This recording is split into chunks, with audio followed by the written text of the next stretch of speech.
ভিক্ষুকের মতো চেহারা বানাও। ডাইরেক্ট টাকা চাওয়া যাবে না, আগে কিছু বলতে হয়। একটু খেয়াল করেন, আপনি জীবনে যাদেরকে দান করেছেন, ভিক্ষা দিয়েছেন, কেন দিয়েছেন? আমি আপনাকে বলছি, আপনারা শুধু মিলাই দেখেন। কেউ একজন আসলো, আসার পরে সে কখনোই কিন্তু প্রথমে টাকা চাই নাই। প্রথমে কি বলেছে? স্যার, ভাই, আমার সন্তান 2টা আছে, কিছু খাই নাই, ওকে কিছু দেন। আগে ঘটনা বলেছে, তারপরে টাকা চেয়েছে। ওর বলাটা, ওর চেহারাটা আপনার মনে যতটুক আঘাত করেছে, ঠিক আপনার পকেট থেকে ততটুক বের হয়েছে।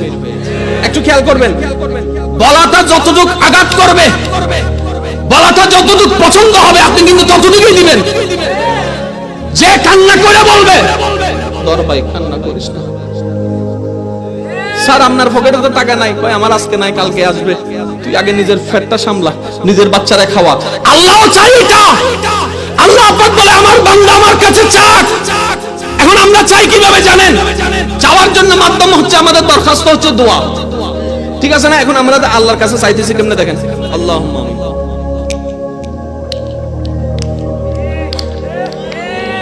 জিবরাইল কয় কিটা করস? আমরা কইলাম আল্লাহর কাছে চাইতেছি। এটা কি চাওয়া? এটা কি ভিক্ষা করস নাকি ডাকাতি করস? আগে এটা কও। যদি তুমি ভিক্ষুক হও, ভিক্ষা যদি তোমার দরকার হয়, আগে নিজেকে ভিক্ষুক তো বানাও।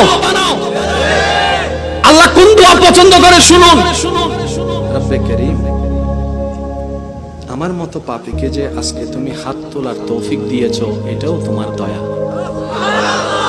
আমার মতো জালিম, আমার মতো পাপী হয়তো আমার জানা মতে এই দুনিয়ায় নাই, কিন্তু এখনো তোমার দয়া আছে বলে আমার নিঃশ্বাস চলছে, আমার খাবার দাবার চলছে, আমার শক্তি চলছে। মওলা, তোমার দয়া, তোমার দয়া, তোমার দয়া, তোমার দয়া। কার প্রশংসা করলেন? নিজেকে কি বানালেন? নিজেকে কি বানালেন?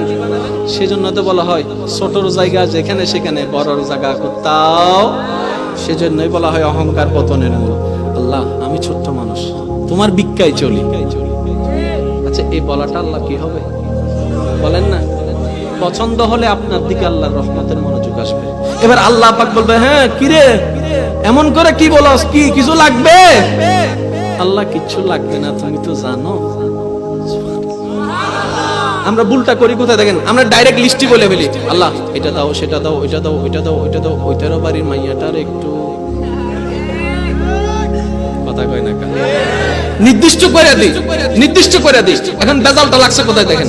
সবাইকে দিয়ে চাকরি হয়। আমি আপনাদের সবার মুখ থেকে আওয়াজ শুনতে চাই, সবাইকে দিয়ে চাকরি হয়, সবাইকে দিয়ে ব্যবসা হয়, সবাইকে দিয়ে বিদেশ হয়। এখন আল্লাহ আপনার তকদিরে লিখে রেখেছেন ব্যবসায় আপনার উন্নতি হবে, কিন্তু আপনি মনের মধ্যে বসায় রাখছেন আমি চাকরি করব। এখন দোয়া করেন, আল্লাহ চাকরি দাও, চাকরি দাও, চাকরি দাও, চাকরি দাও। আল্লাহ কয় তোর লাইন রাখছে আমি ব্যবসায়, তুই চাকরির দিকে দৌড়াস কা। এখন বেজালটা কে লাগাইছে? আমরা বেজালটা কে লাগাইছে? যদি আমরা সেই দোয়াটা এমন ভাবে করতাম, মাওলা আমাদের ভবিষ্যৎ আমাদের জানা নাই, কোনটা ভালো কোনটা মন্দ আমরা কিচ্ছু বুঝি না, আজকে ভালো মনে হয় কালকে যাইয়া খারাপ প্রমাণিত হয়, কিচ্ছু জানি না। মাওলা, আমার জীবনে কিছু চাওয়ার নাই, আমার সমস্ত জীবন, সমস্ত স্বপ্ন, সমস্ত আশা, সমস্ত চাওয়া তোমার রহমতের খুশির উপর ছেড়ে দিলাম, তুমি দয়া করে যা দাও সেটাতে আমি খুশি হয়ে যাব।